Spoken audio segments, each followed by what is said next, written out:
thing that we preach on the podcast and just in my brand in general is mindset. I think mindset is like super key to anything you do. It is like the foundation of everything.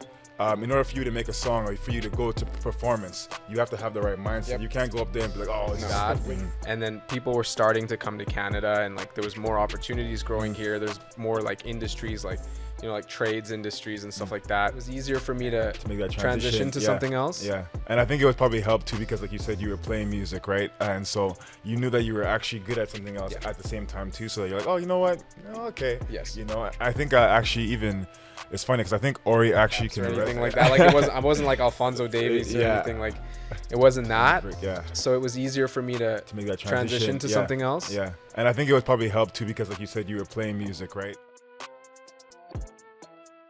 That was there was a music supervisor. Her name is Natasha Dupre. She came and she spoke on a sync licensing panel in Edmonton. Okay. And this was an event put on by Alberta Music. Okay. And yeah, this was a few years ago now where I met her, and I went to this panel with my friend, and I think he was trying to like hit on her after the panel, and he was kind of like using me as like a talking point or something, and he was like telling her like, yeah, if you need someone who sounds like Ed Sheeran, like get this guy. And I guess like he just happened to reference the right artist at the right time, because she literally said, she's like, do you actually sound like Ed Sheeran? And I'm kind of like, well, like no, but my music is like kind of similar. Yeah. And she's like, pull out your phone. And I'm like, pull out my phone. She like puts her email address and number into my phone, and she's like, I want you to send me like any music you have that isn't like currently being used by anybody else as soon as you can. And she's like, and I'll literally like listen to it as soon as I get a chance. Okay. And I was like, oh my gosh, like, okay. So I sent her all my music, and I at the time I had already done the research on like how music supervisors like to receive music. Okay. And so she was really impressed by that. Like, because you have to do this thing called metadata tagging. Okay. And it's like, there's this process on how to do it. You like go into iTunes and you like add like the BPM of the song, the key that it's in, the mood. Like they want to. Sorry, what's the BPM of the song? It's like the beats per minute. So like how fast or slow the song is, because they want to know that for like the scenes that they would put it in. Okay. And then they want you to like hashtag like different describing words like chill, love song, Ed Sheeran, like acoustic, like stuff like that. So you put all of this information in the box that asks for the information. Okay.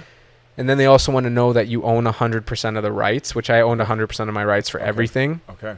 So that was really easy. And like, and so they send this to you in a they give you a form, and then you fill out that form and send it back no, to them? So you actually have to just do that. Like you so have to do that. Okay. Yeah. So you like go into your file on your computer, and you go like open in iTunes. Okay. And then you go like get info on the song in iTunes, and then this like box pops up, and it asks you like artist, composer, like, and then there's this box right at the bottom that says more info or something. Yes. And then you just have to manually just put that in. Okay. And she described this at the panel. She's like, these are the things we like to know, and I'm just like writing them down. Okay. So I like already did that, and when I sent her my music, and I was like, hey. And my literal subject in the subject heading was like brown guy brown guy who sounds like Ed Sheeran that you met, or something like that, because I knew she would remember me as that. Yeah. And like when I emailed her that, she replied like LOL, like I knew right away who it was when I got this email.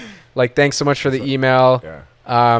Very impressed that you've already got everything like tagged and all that kind of stuff. Glad to know you were paying attention in the panel, like stuff like that. Like I went the extra step. That probably took it's not like I was just like, here's my songs. Like I took the notes that she gave me, I implemented them before I sent her my music, so that she'd be like, oh wow, like he actually paid attention, he's not just like whatever. So I did that, and we had just been talking for like a little while back and forth. I would send her music anytime I came out with music. And then just one day out of the blue, she reached out to me and she said, hey Josh, like I have this scene in the show that I'm working on for a Netflix original called The Order. and there's a scene that I want to use your song Take All I Am in. I need to know within like 24 hours if you're interested.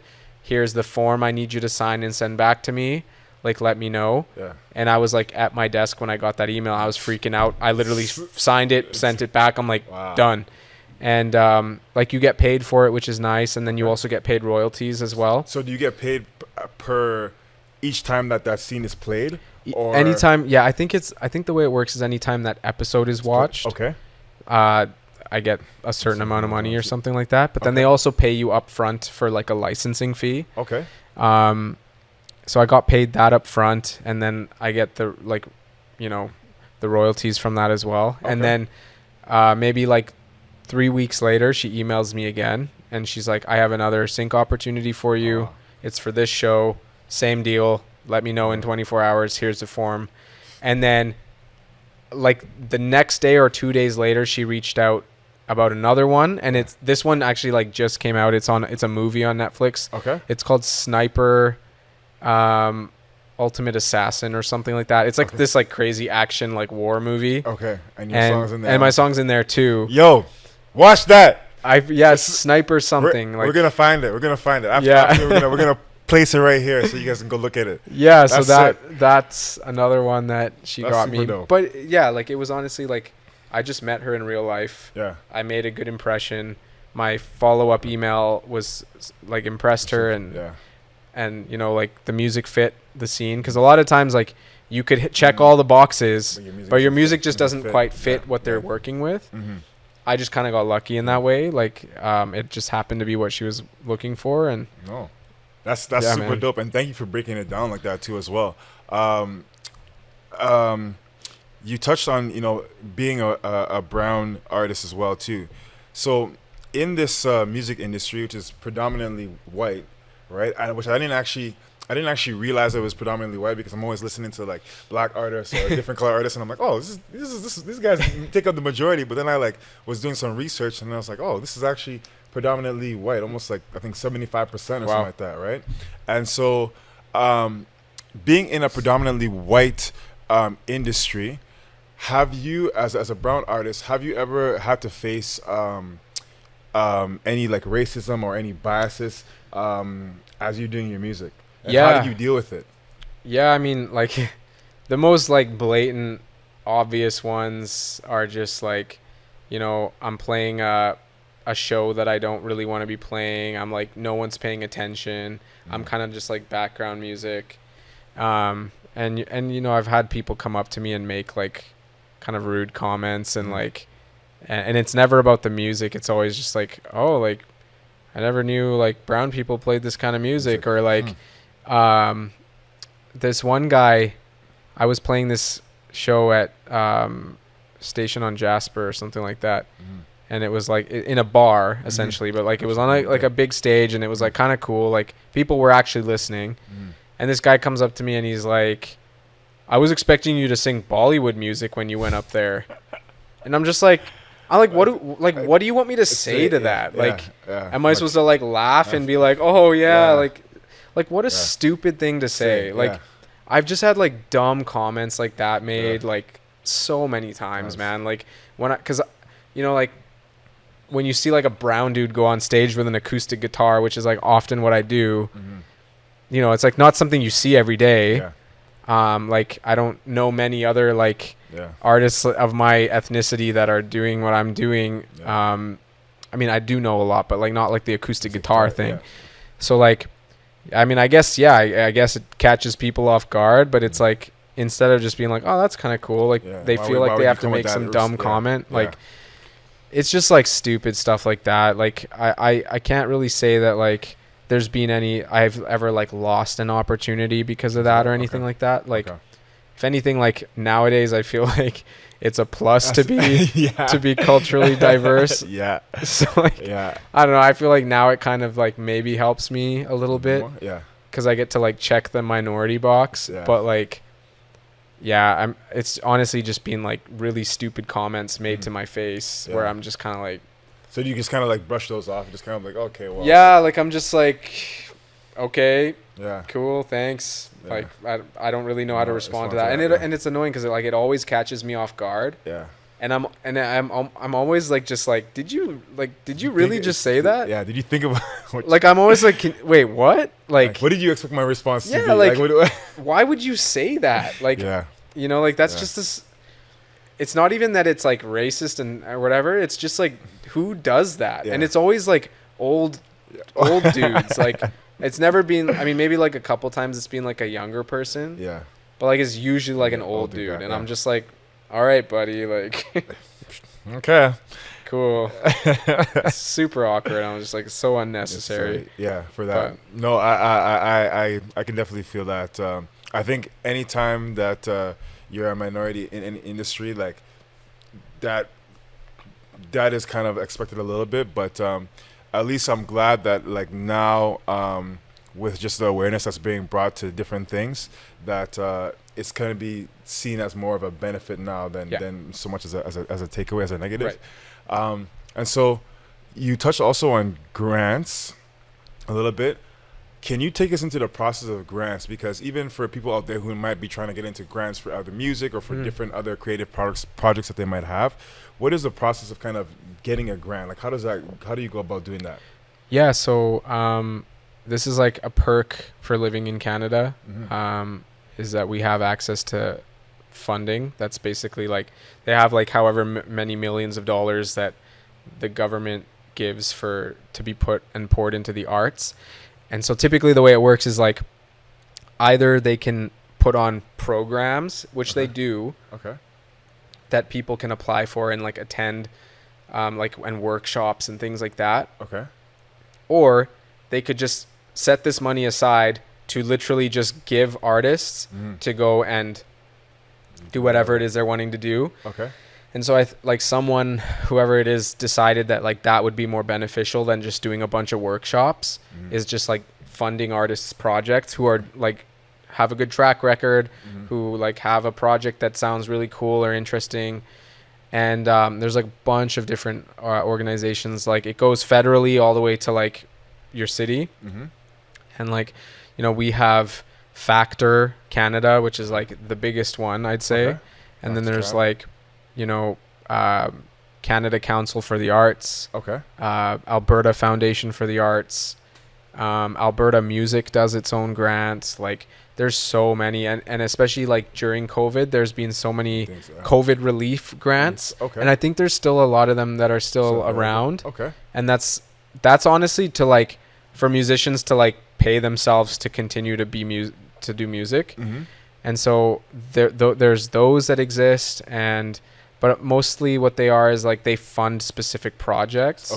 So like if you're gonna go on tour, you can get a touring grant that like you can use to cover your hotels and your food and hiring your band, and which is very helpful, obviously. And then the most popular ones are usually like recording grants. So they give you a certain amount of money, and then you can take that money to a studio and record a full album or an EP or a single or whatever, however much money you get. They're not easy to get. I think I've applied for probably like 100, and I've probably gotten 4. So it's like you don't get them. And if you do get them, it's like awesome. And like what goes into it? Like, so you have to have do you have to like write something up, or give them a sample of your work, or all of that? So like I used to write my own grants. But now like you can hire people, like you can hire grant writers, which I highly recommend, because if you hire a good grant writer, they know exactly what the organizations are looking for. And it also just saves you time. I cannot think of anything I'd rather do less than write a grant. I don't even know if that made sense, but like I hate writing grants. And coming up with the plans and the budget and like all that kind of stuff. Like I would way rather just like pay someone to do it, and who will do it better than me anyways. But yeah, they ask for everything. They ask for your track record, your accomplishments. They ask for samples of your music. They ask for like demos of your unreleased music that you're planning to use their money to fund to do properly. They ask for like your budget breakdown, and you can't just say, you can't just like estimate and say, oh, this much for this much for this. Like you have to break it down. Like very detailed. Very detailed. Yeah. And like the more detail you give them, the more it says to them like, oh, he actually knows what he's doing. Like they've thought this out. Yeah. And it can't just be vague. Because it cannot be vague. They're not going to give you money to somebody. They need to know where the money's going to go to. Where, okay. Yeah. And so like, you do that. And then you have to like give them credit on your project. Like my melodrama album, for example, like if you look at the back of the CD, I have their logos on there because like that's part of the agreement is like you have to like acknowledge them on your so like that's, I mean, obviously like they give you that much money. Of course I'm going to give them a shout out. Like the least I could do, right? 100%. But yeah, like grants are great. They're hard to get, but like if you're not like you should apply for them anyways. Because you never know. Like you might just get, and that's how my first one was. I didn't think I was gonna get it. I just applied for it and I got it, and I was like, wow. Okay.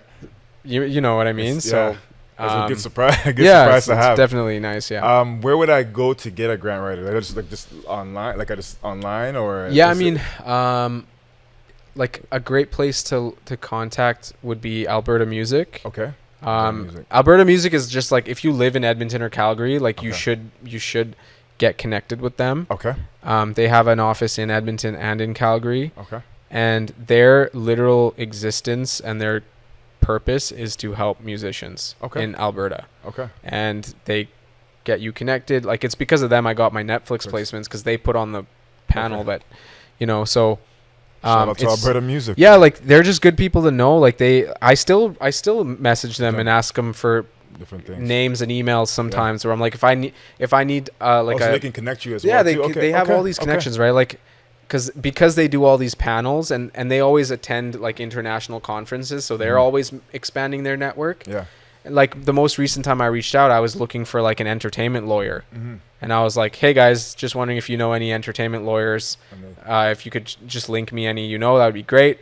They reply within the next day and they send me like 7 different people. And I'm like, perfect. I go to all their websites. Boom. I found one. Right. Okay. So like, it's the same thing. Like if you're looking for a grant writer, I'm sure some of them who are even on staff there are probably grant writers. Like, it's not hard to find. Okay, so that's a great resource then. Okay, I'll make sure I put that there too. So I have a couple more questions just for you here. So if I'm not, I don't know if if this still rings true or not, but I was looking at one of your, I think it was a previous interview that I saw with you, and you said that your favorite song to date so far was, I think, Love on the Internet. I think it was Love on the Internet. And I think the reasoning that you said that was one of your favorite songs, I think you did it, I think it was in kind of the pandemic times. And one of the reasons that you said that was your favorite song or piece of work that you've done so far to date was because you had to rely on your own ears, right? As opposed to other ones. So can you tell me, like, how does that work? Like, how do you gauge whether your song is good enough to then release? Because I feel like sometimes we can be biased, right? So how do you gauge that? Like that's like, for example, when I'm doing the episode with the podcast, like I feel like this episode is going great, right? But I could be biased, right? So how are you able to manage that bias, or how do you account for that? And I guess what was that experience of relying on your own ears for the first? I guess I don't know if that was the first time, but relying on your own ears for that one. Yeah. Like I still have my people that I go to for opinions, because they know me so well that they know the exact feedback that I'm looking for. Okay. So I still will send around songs before I'm thinking about putting them out, just to like gauge initial reactions and stuff like that. The problem that you run into when you get too many opinions is everybody's opinion is subjective. One person might say, I love what you did with the drums there. And you send it to your other friend and he's like, I don't really like the drums. And then it's like, what do I do with that? Right? So the more people you share it with for opinions, the more confused you just end up being, because everyone's telling you something different. Yes. But then on the other hand, it's sometimes great because if everybody gives you the same compliment, or if everybody notices the same thing that they liked, it's kind of like a good indicator that like, okay, that was a good thing to do. Yeah. But I would say more times it's probably a bad idea. So now at this point, like I share my music with like a couple of like my best friends who aren't musicians, who just like, you know, I'm like, from a consumer standpoint, does this song slap? And that's like the feedback I'm looking for is like, as a non-musician, is this song good? And then I have like my other like producer friends who I've known forever, and like since I started doing music, and they know me very well, and I know them very well, and they know exactly what I'm looking for. I'll send it to them still, but like I usually am like, if I love this song and I can't stop listening to it, then it's good to go. And it's funny, like there's always this like thing where it's like when people make fun of you when you listen to your own music, and I'm just like, I've always found that weird. I listen to my own music. I listen to my own podcast. So I mean, talk show. I listen to the own show. You got it. Yeah. I mean, like, yeah, because like, why would I not listen to it if it's music that I like? I listen to music that I like, and if I'm making music I like, then obviously I'd want to listen to it. Probably giving me more incentive because I made it to actually listen to it. And then I'm just like, man, like I can't believe I made this. Like it's just like it's a confidence boost, but it's also just like cool. I love creating music that I like listening to. So why wouldn't I listen to it? Like when my album came out, I was so happy to be able to listen to it on Spotify and not have to like go to my little private link every single time and log in every single time. But it's like, okay, this is on Spotify, it's saved, and if I want to just listen to it randomly, it's right there. So like, I don't know why people like roast me for like liking to listen to my own music. But like, now I'm like at the point where if I know that I like it and there's nothing else I could really do to make myself like it anymore, it's probably good to go. Okay. And I just kind of like touching on that too. I think it must be very cool and even reflective, because you can see like maybe what your thought process was when you created that song. Like, oh man, this is what I was thinking at that time. You know, it's almost like a picture in a way, right? So I think that's kind of cool. To be able to listen, it's cool because sharing it with your family and stuff, like your family's listening to that's me, you know. So that's got to be a cool feeling, a cool experience. So I know too that you are Christian, right? I remember when we were talking even before, you really brought up God a lot, right? What role does God play in your music, in your music and in your life? Could you touch on that? Yeah, I mean, it's like the biggest part of my life is my faith.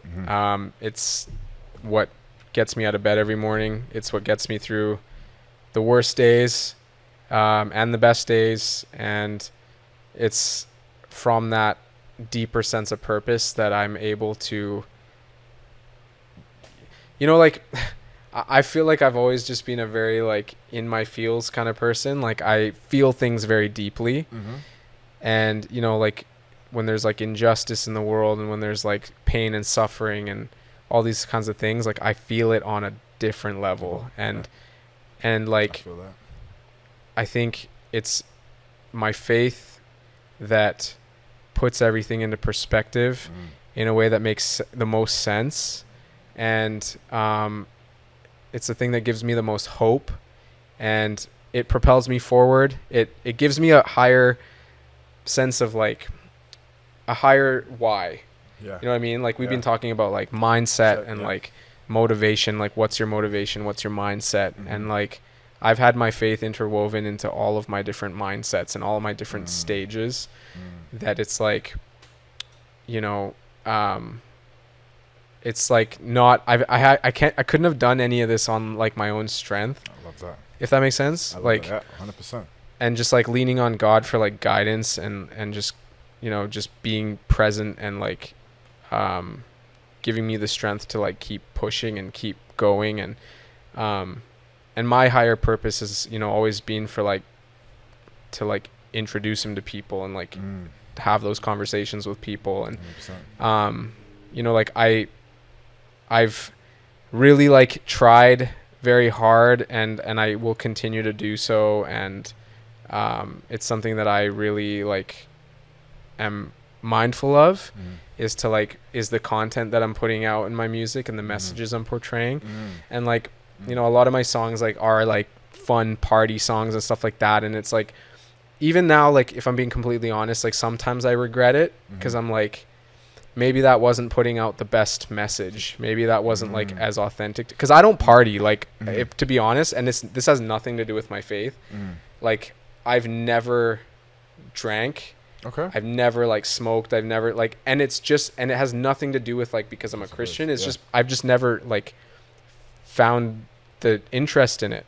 Like I hate how alcohol tastes. Like I literally, like my family roasts me, like my in-laws, like they all like enjoy a beer and a whatever, and I'm always the one who orders a ginger ale at the restaurant, because I'm like, why am I gonna spend money if I don't like how it tastes? Just to sit in it. Bro, like literally the reason that I've been able to like afford music gear is because when all my friends were out partying and getting wasted and spending hundreds of dollars on alcohol, I'm like saving my money and like buying mics and buying like a audio interface and a good laptop. Like, so that's like partly it. But anyways, like, I really like, you know, I don't want any like profanity in my music. Like I never want to have that little explicit sign in one of my songs.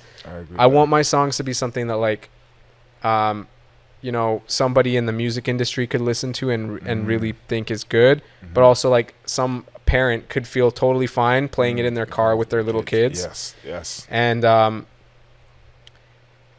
also just like, I don't know, I feel like people just swear in their songs today just because, and it's like, you didn't have to do that. And it's almost like, I don't want to ever get to the point where I'm trying to like swear in my songs just so people think I'm cool.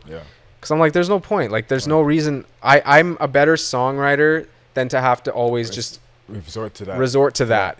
And I can come up with a better way of saying something. Not saying I'm a better songwriter than anybody, by the way, but I'm just saying like, I want to challenge myself to think of a way to say something that doesn't make me have to go down that road. I love that. And even just like the content, like I'm never going to write a song about like strippers and like, you know, blowing money on this and like, cause that's not who I am. Right. Like that's just like not what I stand for and not the values that I want to portray. And like a lot of that, again, like it just comes from like being like Christ-centered, and like, that's the focus of my life. That's like where I get my sense of purpose from. I love that. And I just want to like reflect that in how I treat other people and how like the kind of music I put out, the kind of life I live. Like, you know, I'm trying to be a good husband. I'm trying to be a good parent one day. I'm trying to be a good son and honor my parents. Like, I want to like live the life that I'm trying to, you know, it's not easy. It's like, you know, you always have things that are going to cause you to stumble and stuff like that. But that's where like grace comes in, and that's huge. Yeah, man, it's like, I would be nothing without it and without God. And I'm just like constantly just so thankful that I've been given the opportunities that I've been given to even be able to do music. And yeah, man.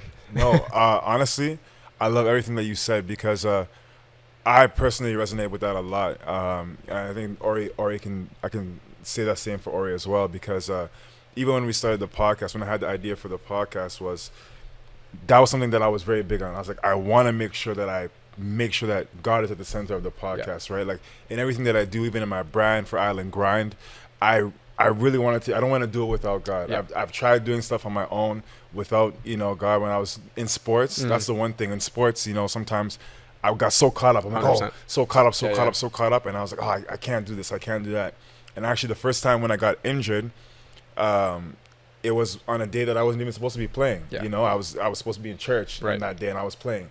And that injury kind of really brought me back to God, and I don't regret anything that happened to me. You know, even though it was a really crazy obstacle, but I think that everything that we do is because of God. Everything that is centered around God. If we like, God has a plan for our life. Each and every one of our lives, God has a big plan for it. And a lot of times, sometimes we stray away doing our own thing. But like, and you know, sometimes you think that what you have in store, like, or what God has in store for you won't be that great. It's it's not going to be that good. Yeah. But whatever God has in store for you is going to be better. It's going to make you feel more fulfilled than anything else that you can do. Definitely, man. That's facts. And I love that you even in your music and stuff that you're conscious of that, because even when I'm here on the podcast, I always make sure I try to refrain from any swearing or anything like that on the podcast, because I think about my little brother. I have a little brother back home in the Caribbean. I was like, if I want him to watch a podcast, there's other grown people, but I'm always thinking about my little brother. Like, when he watches the podcast, I don't want him to hear me swearing. Like, he probably, like, I don't want to ever hear him. I don't want him to ever hear that. You know, my parents, nothing like that. So I'm always trying to conscious of that, and just about the impact that I want to make with the talk show, right? Because this platform, there could be 1,000 people watching. There could be one person, but for whoever is watching this talk show, I want them to get I want them to hear the stories of people, hear the struggles and obstacles that they went through, how they overcame, and what they've learned from it. To be educated in whatever they might be trying to pursue, but also to have a really positive impact on them, you know. And so that's a really big thing that I try to aim with this show. So I love that answer that you gave. Do you ever feel that it is, I guess, difficult as you become more successful to keep that same relationship with God? It's a good question. I think yes, because I think our like natural inclination as human beings is to be selfish and self-centered, and we're not like, we have to like work to pursue God. Like it's not something that our natural inclination is. Say that again. Say that again. We have to work to pursue that God. That is so key. I'm learning that right now. Trust me, that's so key. Yeah, and it's the best, most fulfilling work you could do, right? Like I have to work to read my Bible every day. I have to work to pray. Like a lot of times, like I don't want to. I've like had this habit now where I don't touch my phone until after I've read my Bible. And the reason that is because I want the first voice in my head every morning to be from God and not from social media. And and I say that, and that's something I'm working towards. And I charge my phone in the kitchen now, because that's the last place I'll go. And the first place that I'll hit when I wake up is like the place where I read my Bible. So it's like, that's there first. And it's like, sometimes I'm like, but what if I got emails? Like, what if I posted something on Instagram last night? I want to make sure, like, I want to see how many likes it got. There's always that pull, right? There's always that pull to like go to social media first. But then like that just sets it truly like sets my mindset for the whole day. It's like if I start in prayer and like the Word of God, and that's where I start my day, my whole trajectory, and I can just see that day from a much better place. I feel much better about it. And then when I go to social media, I can view it from the lens of like having already had that time. And that's like a habit that I want to be held accountable for. Like I asked my wife to like hold me accountable to that. Like if you see me on my phone before you see me on my Bible, I want you to come and grab that phone from me. Like, I love that. So I need help, right? Like it's hard. It's very hard. It's very hard. Like sometimes I just don't want to read my Bible. Like it's like, bro, I've read this so many times. Like I don't want to read it again. But like I know that I'm at my best, and I'm my best self when I spend that time in the Word. And so like that's something I try to instill every single day. And it's always like, it's something that always humbles me. And no matter like where I'm at, like even the day after my big concert, like I was like on top of the world. I felt so good. And all I wanted to do the next morning is check Instagram and see all the stories that people took and stuff like that. But I'm like, no, like I gotta start in the Word. I gotta pray. I gotta thank God for the night before, and that it was a success, and that we had a great time, and just like, ask Him for, just like more opportunities like that like somebody was affected by the show in a good way and whatever, and then go and check those things. Because now I'm not feeling like I'm in my head and I'm like, oh, I'm so cool, like look at these stories, like all this kind of stuff.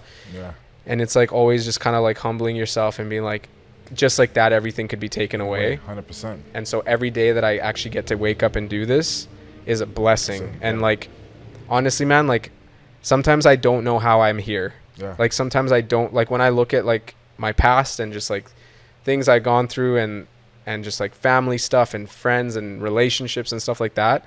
Like sometimes I'm like, how am I here? Yeah. Like It's through God, man. it's only honestly, man, like, yeah.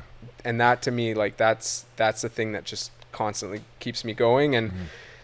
And it to answer your question, like it will get hard, and Yeah. it will, and if I continue to grow in my career, I'm gonna have to just work that extra Yeah. bit harder to keep prioritizing that. And you know, like if I'm on tour and I don't have my regular daily routine, like I got to figure out new routines, but I need to make that like my focus. And like in my life, like it's always God first, and then my wife and my family and my friends, and then music. If all those other places are taken care of and they're in a good place, and I know that they're okay, then I can focus on my music, because music does not mean anything compared to all that stuff. And man, you're resonating with me so much right now. You don't know, because my parents are actually, like, my dad is actually a pastor, right? My mom is religious. Like, they're all come from a very religious family. And something I used to always struggle with is when I was younger, I didn't really have a choice on whether I can go to church or not. It was like, yo, Same. you're going. Same. Like, there's no option. But as I got older, I kind of strayed away a little bit. But honestly, that injury, as much as like it was a rough thing to happen to me, it really put me back in line, because I was going on a really far path away from God. I wasn't praying. It just, every day was just a regular day, you know? And one thing is, it's funny that you said that you have to work towards it, because that's actually something that I was talking to my mom, like literally like just yesterday. And I was telling her, I was like, I'm in a little bit of a rut. And I'm trying to read my Bible to kickstart it, but sometimes like I don't want to. Yes. And you know, it's so easy to find other things, or to make yourself busy. Always. So much easier. Like, oh, I gotta come to the show. Yeah. I gotta come to the show, and I gotta go interview Josh. I gotta prepare for the interview. Oh, I gotta talk to Ori. Oh, I gotta get the video, everything ready. But none of that stuff happens without God. Yeah. If He doesn't wake me up, Yeah. then I'm not even gonna be here, right? And it's so easy. It's so easy to, when things are going well for you, to put God on the back burner. But when you're in a jam, hey, God, I need some help. Yeah. You know, and it's like realizing that it's something that I'm learning now. Is like, even for your relationships with your friends, you have to put time into it. 100%. Like if you don't put time into it, it's not. They fall apart. It's gonna fall apart. Yeah. And I never even realized that. It's something that I'm really learning now. You know, I got called out a little bit, but with relationship with God, you have to put in work. Yes. And put in the time. You have to set aside time for it. And so that's something that I'm learning right now. So I love everything that you said. You touched a little bit on your wife. So I know that you're newly married now. How is it? How does it to manage, you know, being a son, being a husband, as well as being in music, producing? Like, how do you juggle everything? Currently trying to figure that out. I usually, like, I have to have boundaries, especially like with my family, because like, I mean, I lived with my parents till I got married, basically. Like I've done a lot of traveling by myself, and I've been away months at a time from home. Like I've lived in other places, like been on tour and stuff like that, but I've never like not lived at home when I've been here. And so like when I got married and moved out, it was a big shock to my family. And like still like all the time, like they always want to hang out. They always want me to come over. They often like push my boundaries a little bit on how much I can see them. But like, you know, they've been more and more respectful. Like I've had to talk to them and be like, look, like I'm very busy this week. I don't think I'll be able to come by. Like I'll come see you guys next week. Like it's just like being really open and honest about it. And if you do that, I just find people just will get it, because it's like you can't fault somebody for being busy. Like 100%. When I'm busy, it's usually work, right? And so like there's a part of them also that are happy to know that I'm busy with work, because in the back of their minds, I feel like they still don't really understand what I do for a living, which is okay. But like when I tell them I'm like, you know, work is really busy this week, like I have no window to come by, like part of them is bummed, but also part of them is like, oh, like that's good that you're busy. Like that's good to hear. You know, so there's that. And then like with my wife, like it's very much like I have a cutoff time every day Mm-hmm. where my phone goes on do not disturb, where I'm done working, and it's usually like when she gets home from work, then I'm like, okay, I'm not gonna touch work or touch music or anything unless, of course, like I have a gig. Like even this week, like I have a gig Wednesday, Thursday, Friday, so like my evenings this week are like all crazy. But on a normal week, like she gets home at 4:00, so I basically work from like 8:00 to 4:00, and then as soon as she gets home, laptop's closed, and I'm like she has my attention for the rest of the day. So and I found that that's just been really nice, and it's been normal. Like before I was married, I would work pretty much all day, and the thing about my job that makes it tough sometimes is that I love my job. And I if I was not married and if I was just single, like I would work all day because it's like the funnest thing that I could be doing aside from seeing my friends. So if I'm not seeing my friends, you can bet I'll be making music all day because that's just like what I love doing. And so, yeah, I mean, it's just like changing the priorities and saying no to the rest. Like if I get emails past 4:00, unless it's like urgent and like super important, I'm like, they can wait till tomorrow morning.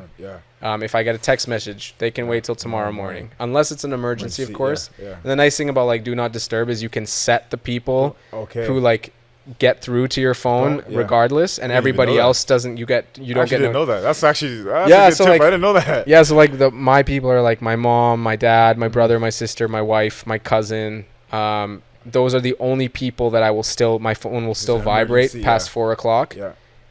Because I know, like, they're the people I'd want to hear from at that time, and everybody else is just gonna go to, I'll see it tomorrow kind of thing. It's gonna be important. Oh no, I did not know that. I'm gonna implement That's an that. iPhone thing though, bro. You're on that Android. Oh man, you're telling me it's an Android. Listen, yo. Come on, man. I'm a proud supporter of Android. They probably do have it. I'm gonna search it up now. I gotta make sure. But no, that's one thing that I think is really important is boundaries. Setting boundaries, clear boundaries. For me, sometimes it's hard to say no. Like I got a lot of friends and a lot of things that they're asking require of me too. Friends, family. It's so hard. Like sometimes it's so hard for me to say no to things. You know. I guess how did you get better at that? I don't even know if I'm better at that. Man, I don't even know how to answer that question. I'm still trying to figure that out every day. Like, it just kind of depends on what else I have going on that week.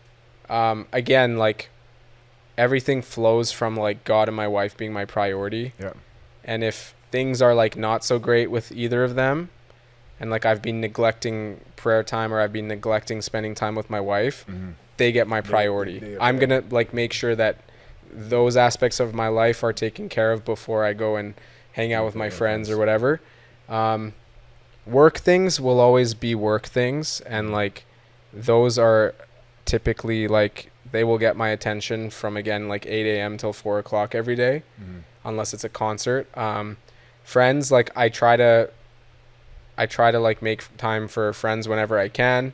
And like the nice thing about summer is like people have a bit more flexibility. So it's like more time. Yeah. Like my evenings are usually like the time where I have for friends or family or, whatever. So it's like trying to figure out like, but also just like scheduling things further away. Like, if a friend reaches out and says, hey, we haven't hung out in a while, like want to hang out, I have no problem like looking at my calendar and being like, hey, like this week's really not good, but next week I'm free Monday, Tuesday, and Friday. Like, do any of those work for you?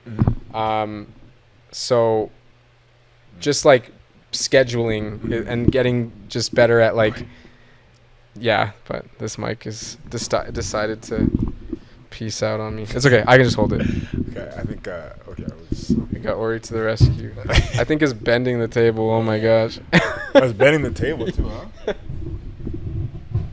Yeah, I think the glue like the stickler. It held up for a good time. It held up for a good time. It's like, would it be okay if I just held? Yeah, you can hold it. Oh, I might need it for the performance though. Well, you can use mine. Okay, cool. So I'll have a couple more questions here. Sure. So I can hold it. Yeah, it's good. I'll have to. Well, I'll work on that after. But kind of like gearing down a little bit here. What is the overall mission and purpose of your music? Like, what's your why, and what keeps you going on the days when it's tough? You know.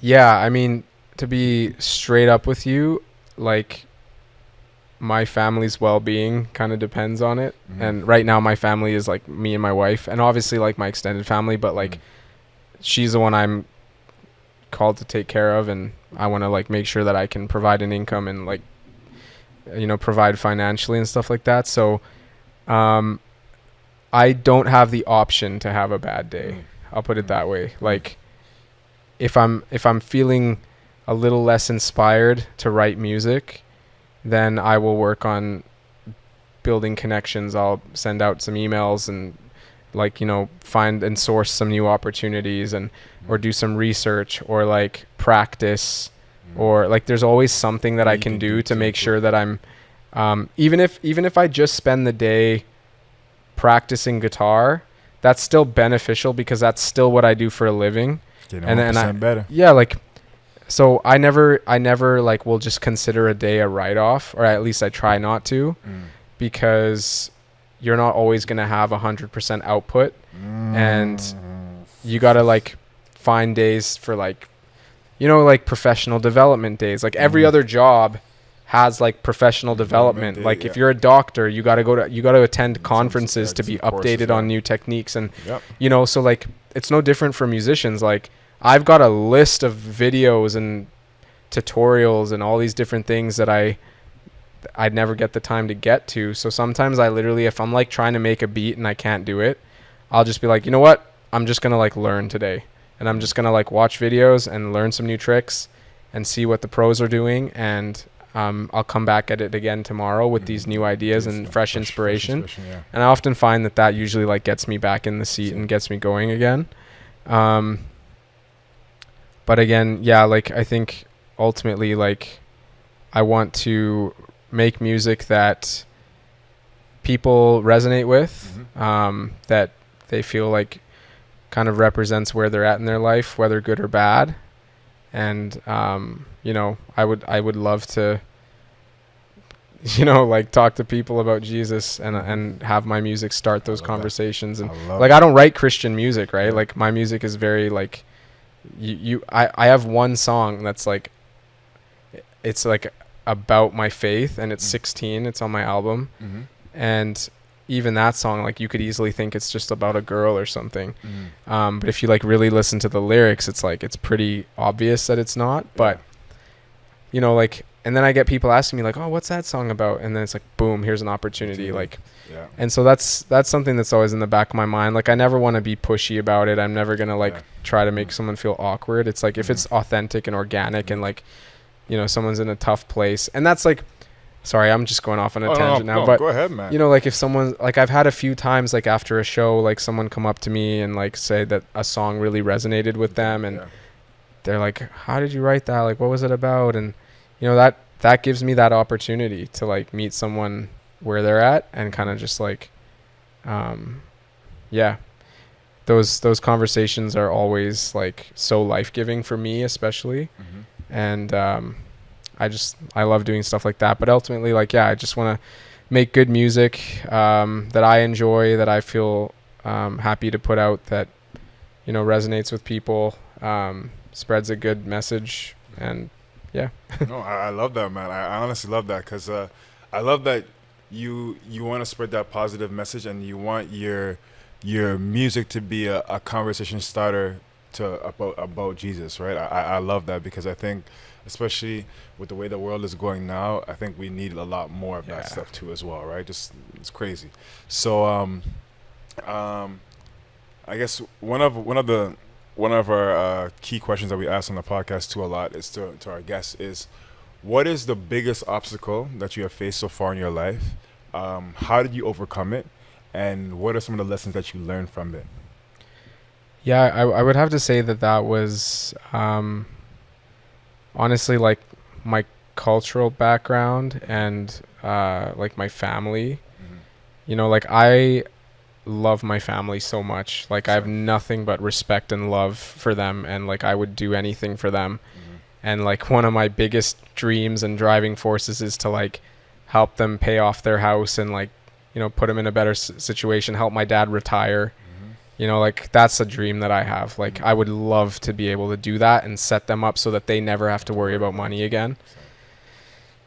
And you know, like I didn't have an easy relationship with them growing up. Like there was a lot of expectations, a lot of us not seeing eye to eye, and like me wanting things that were different from what they wanted, and them just not understanding me or my goals or like the things that I felt like I was called to do, and just like having so many really heated conversations with them. Is yours failing on YouTube? Yeah, I love how these just decide like I'm out. And just like having just tons of like really bad arguments about like, you know, me feeling so strongly like that this is what I know that I have to do, and them being like, that's not good enough, that's not a real job, that's not a real career, you can't actually do that as a career. And that was really hard for me. Like I can't explain to you how much that crippled me, and like how much that filled me with such self-doubt. And I still wrestle with that, even though me and my parents are good now. Like we are better than we've ever been, and like my relationship with them today, I never thought I would get there. And they, you know, they respect what I do now. They don't bug me about getting a real job. Like they know that I'm doing well. They know that I've made a career out of this, and that I'm not like, you know, struggling. But even still, like I still feel the weight of their words from years ago, and I still feel like at times really self-conscious. And I know that it's like, in many ways, it's like the voice of my dad, like that's not a real job, like that's not, you know. And so I always feel like I have this like need to like prove to people that I'm like doing a good job, and I always have to prove that I'm good at what I'm doing. And I hate that, because it's like, who freaking cares? Like I know that I'm doing good, I'm making an income, and like I don't really care if anybody else like affirms that. But I just have this like inner desire to like impress people, because that's just so badly what I wanted my parents to feel impressed and proud of me.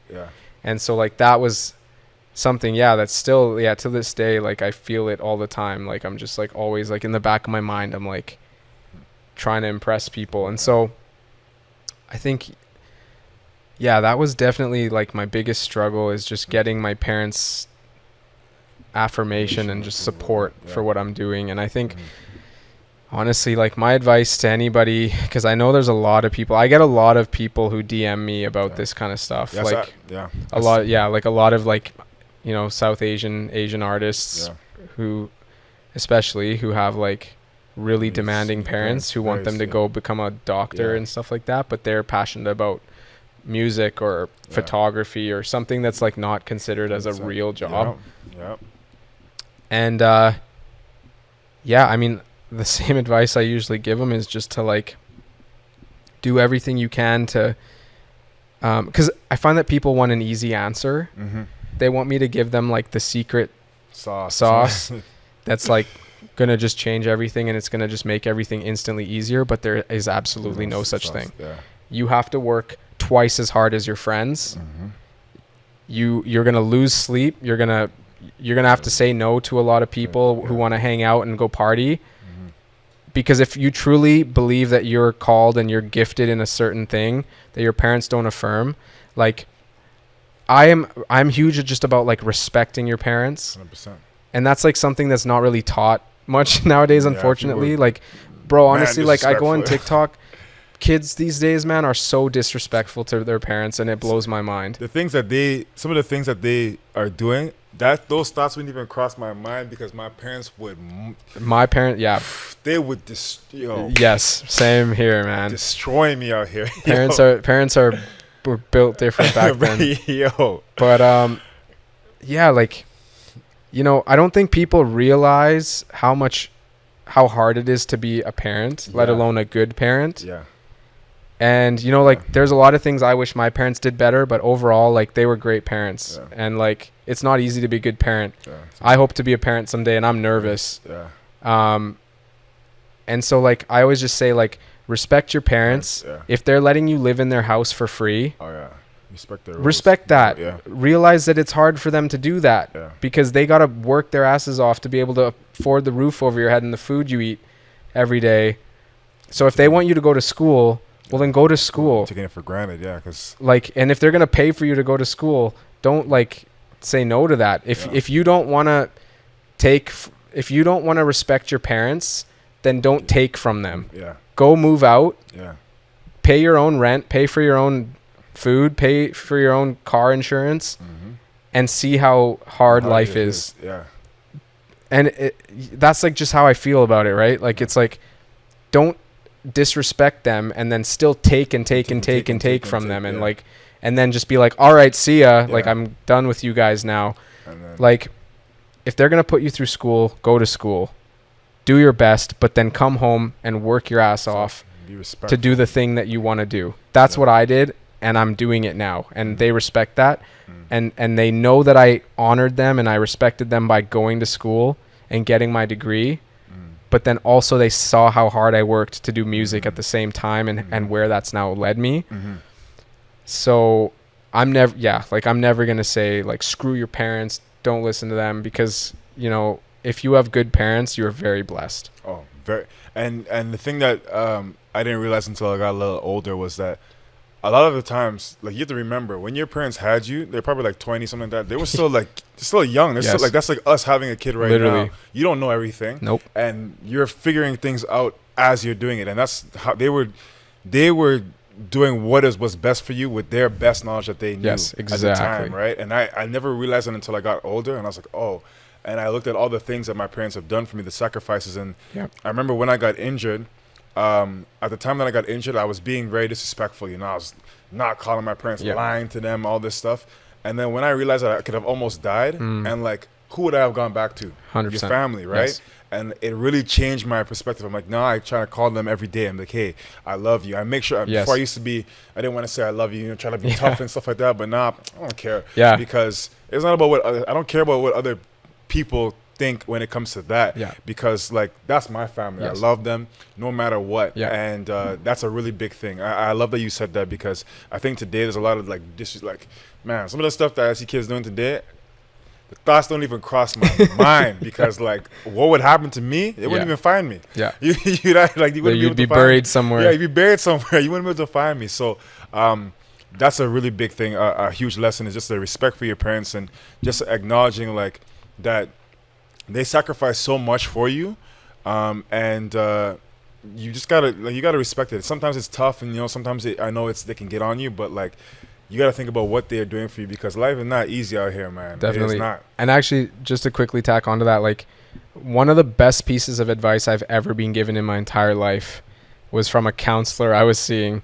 Because there was a point where things got so bad with my parents that I literally had to see a counselor, because wow. I didn't know how to deal with it. Okay. And she gave me the most life-changing piece of advice, and it's such a simple thing, and I'm going to say it and you're going to be like, that's it.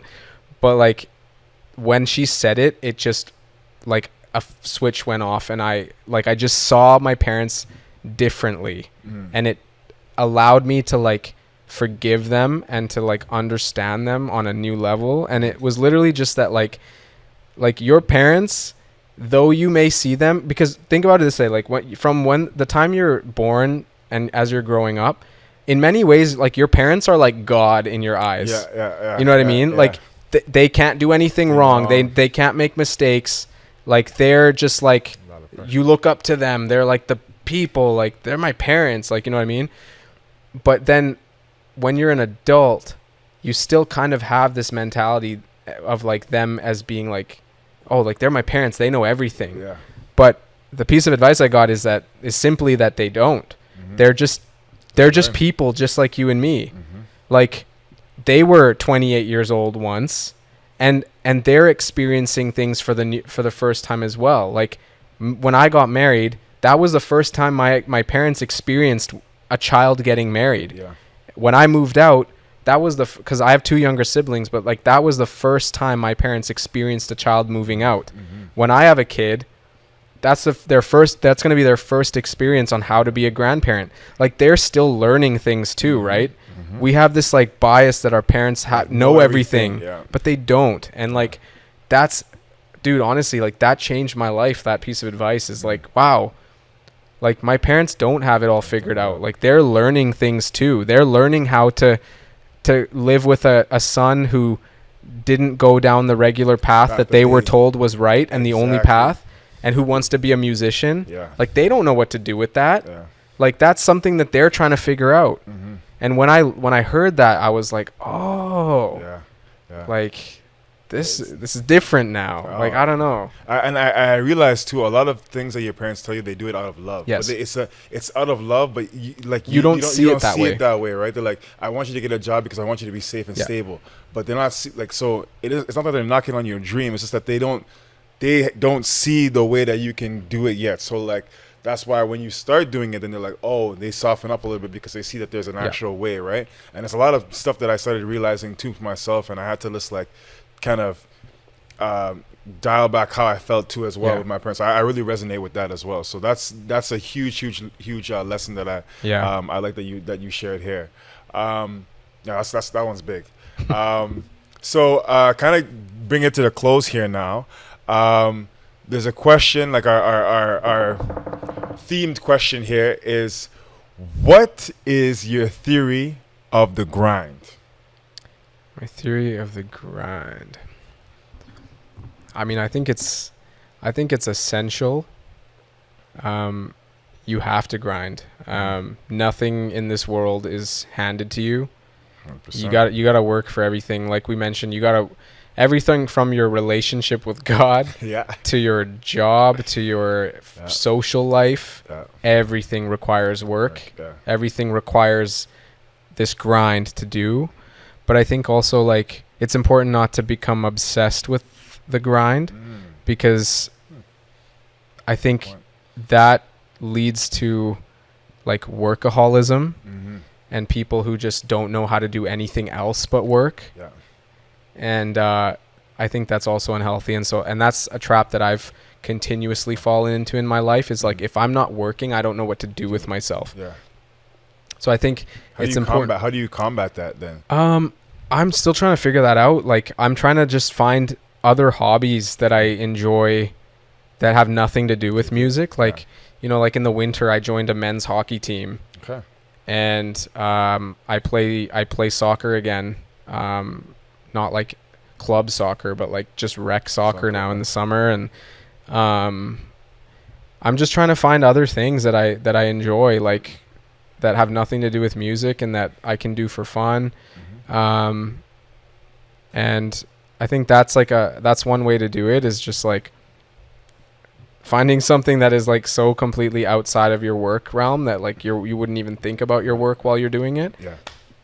So I find that that's helped, is finding new hobbies and stuff like that. So okay, and that's perfect. So we're gonna have a really dope segment here now. Josh is gonna perform something here. This oh man, he's gonna perform on the guitar. He's gonna perform on the guitar here for us right now. So I'm just gonna step out of the frame here and let him take over, and then I'm gonna have just one final question. I'm asking him what he has upcoming after. But yeah, we're gonna go from there. So quick little break here. Give us a little second to get everything set up, and then yeah. Cool. Sir.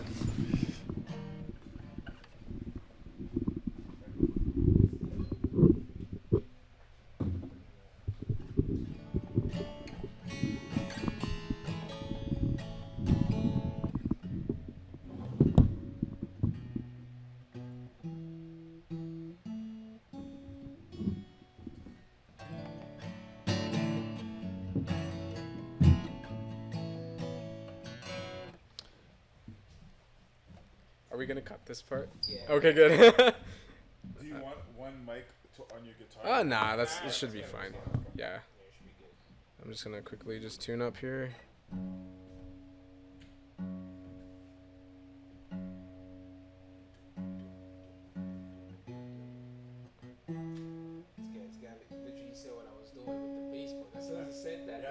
That's how I look at you. I was like, damn, we're similar minds think alike. I was looking at you, man. It's like, that's. There's a couple of things in here that he said that made me think of you, actually. And I was like, yeah, bro, that's true, bro. You gotta find a way to make it work. No matter what. That's fine. Yeah, that's what I'm learning. That's even what Sean mentioned too, right? With his gym. All right, I'm good to go. Right. Good. Go for it.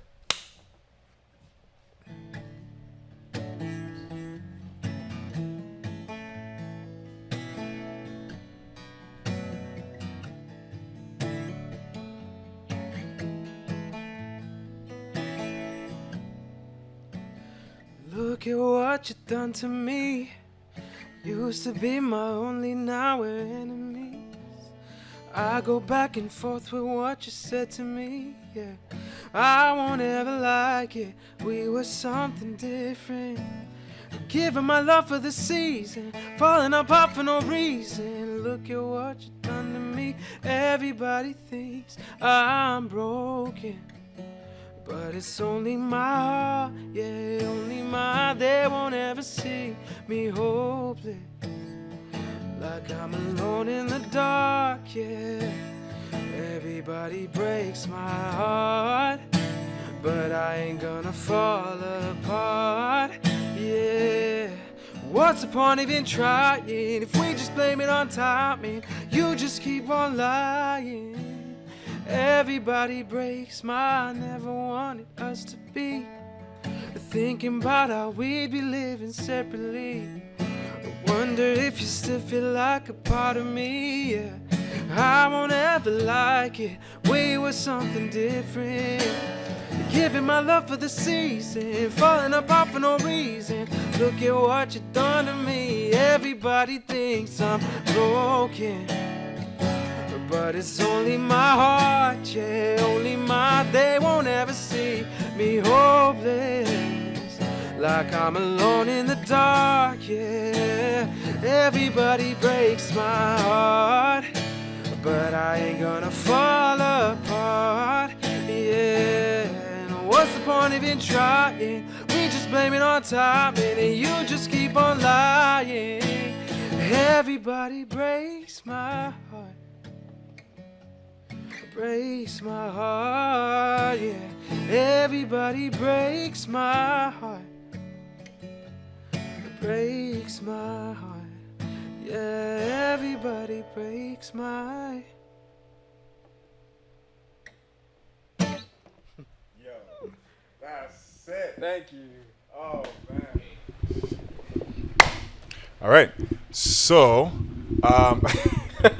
The mics have decided. the mic decided to do a little thing, so now we're holding it, but it's okay. But kind of like the final question here is: this is the time now for you to tell the people everything that you got going on. I know you have some big things going on. I don't want to jump it, so I'm gonna let you go ahead and tell us.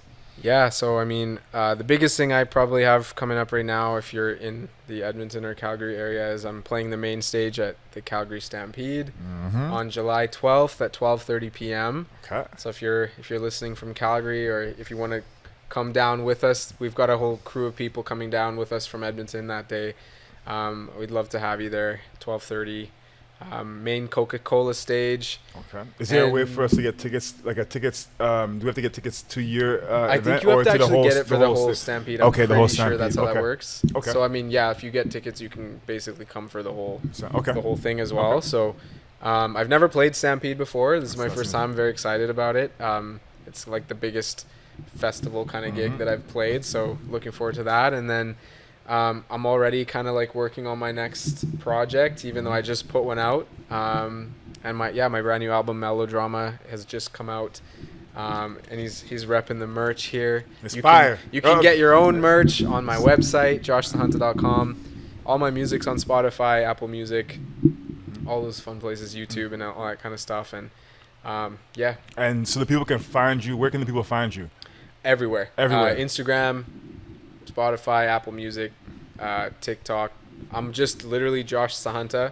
Okay. On We'll literally drop that. everything, We'll yeah. drop that there so that everyone can see. But a lot of cool things coming up, man. Very talented very humble, and very faith-based and Christ-centered, man. It was an absolute pleasure to interview Thanks you, for having man. me, bro.